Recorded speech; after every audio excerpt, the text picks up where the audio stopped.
We're back in the pits here at the Large Scale Off-Road European Championships, and with me now is Owner Abbas, the part owner of Elcon Models, and he's going to talk us through the basics of the 1/6 scale off-road buggies. This is a large scale car, scale 1/6. It's 480 wide, 820 length maximum, and well, each car designer makes of course their own car in their own length and their own dimensions, but basically all the cars are on maximum weight. Engine is basically always at the rear of the car and sits quite a lot back to provide grip on the rear of the car. There's a gearing in there. It has no transmission, it's just a gear and the engine revs, and that's how fast the car also can go. There's a brake over here, a throttle over here, provides the forward movement of the car. Of course there's also steering on the car, which is provided through the servos.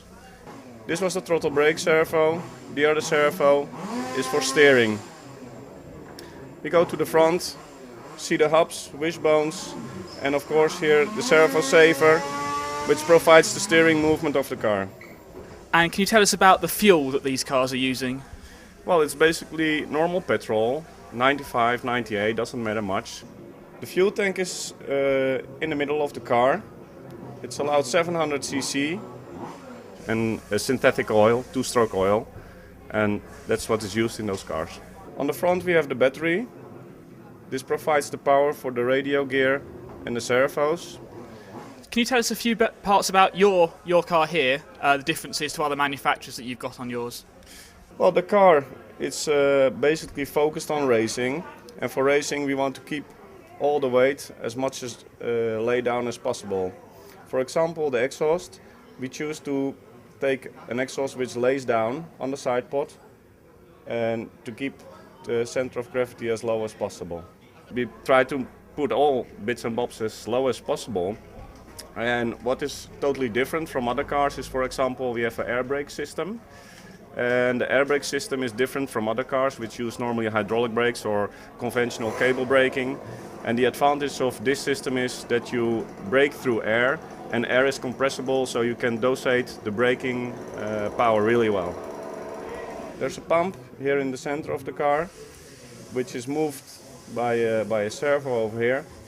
The air goes in through here. There's a membrane system in there which fixes or pushes two brake plates together on a braking disc. And in terms of large scale as a class of racing, what is it about large scale that you particularly enjoy?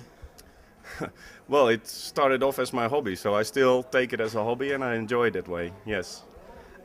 And obviously you're involved in the development of the car as it goes forward. Is there anywhere you think particularly that the class is going to go in the next few years? Any particular developments that you think might occur? There are developments, of course, and they will come and they will occur to the market. But particular details on what we will design next, I unfortunately cannot tell. Okay, thank you very much.